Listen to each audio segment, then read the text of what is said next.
Welcome to the deep dive. Today, we're heading way north to a place called Svalbard. It's this remote Arctic spot under Norway's control. Right, and it's got this one really unusual rule that jumps out. Exactly. Get this. Almost anyone from pretty much anywhere can just move there. No visa needed. Yeah, it sounds almost unbelievable compared to, how borders usually work, especially for a place that's technically part of Norway. Right. So our mission today is to kind of dig into that. Why are the rules so different there?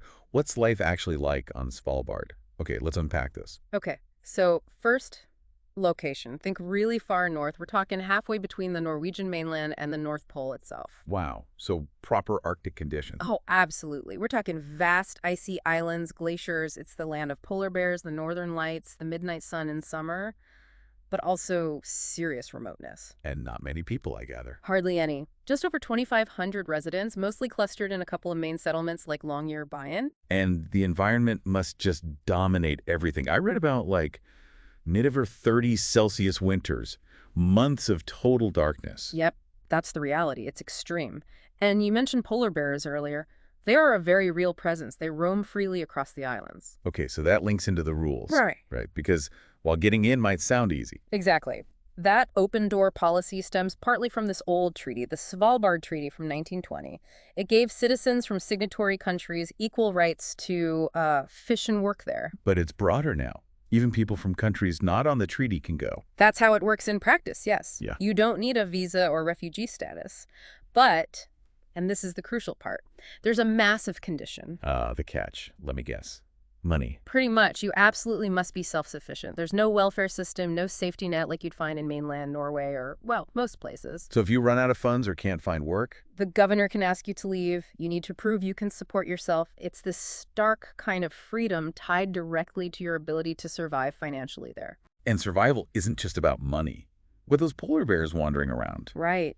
That leads to another famous rule. Anyone traveling outside the settlements is legally required to carry a firearm, specifically a rifle powerful enough to stop a polar bear and know how to use it. Seriously, a legal requirement. Yes, for your own safety. Yeah. Imagine, like the source mentioned, trying to picture walking kids to school needing a bear scare gun just in case. It really hits home how different life is. It puts our daily worries in perspective, doesn't it?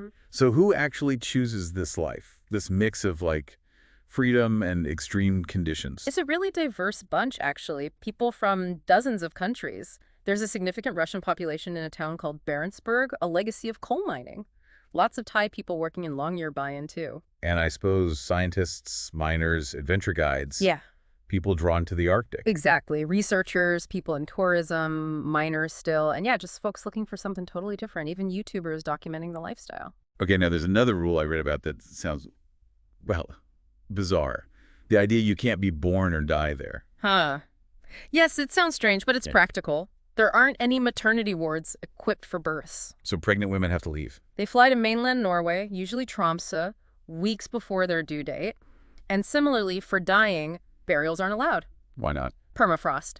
The ground is permanently frozen, so bodies wouldn't decompose in the way they normally would. It's a public health consideration, really. So people who pass away there Are flown off the archipelago for burial or cremation elsewhere. It leads to that saying, Svalbard is the land where you can't be born or die, only live. Wow. That adds another layer of uniqueness, or perhaps temporary feeling. Maybe. It reinforces that life there is very much focused on the present, the living part between those two unavoidable events. So bringing it all together, the extreme cold, the months of darkness, the polar bears carrying rifles, needing total self-sufficiency, having to leave to give birth or be buried. Why? Why do people make that choice? You know, what's fascinating is that for many, the challenges are the appeal. It's the raw adventure, the profound peace and quiet, the chance to really disconnect. And the lack of visa bureaucracy must be a draw for some too. Definitely.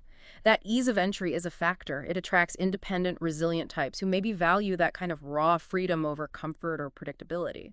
So thinking about this for you listening, Mm-hmm. what does Svalbard tell us? It sort of challenges our normal ideas about borders and belonging. It really does. And it presents this stark model of self-reliance that's dictated more by the environment than by, say, government rules alone. It forces you to ask what freedom really means, especially when it comes packaged with needing a rifle for a walk and knowing there's zero safety net if things go wrong. Precisely. Nature truly dictates the terms up there. So, the final thought to leave you with. Considering everything, the rifle, the cold, the absolute need to support yourself, having to leave for life's biggest moments, does that kind of intense, demanding freedom sound appealing? Or just overwhelming? Is that really freeing? Something to ponder.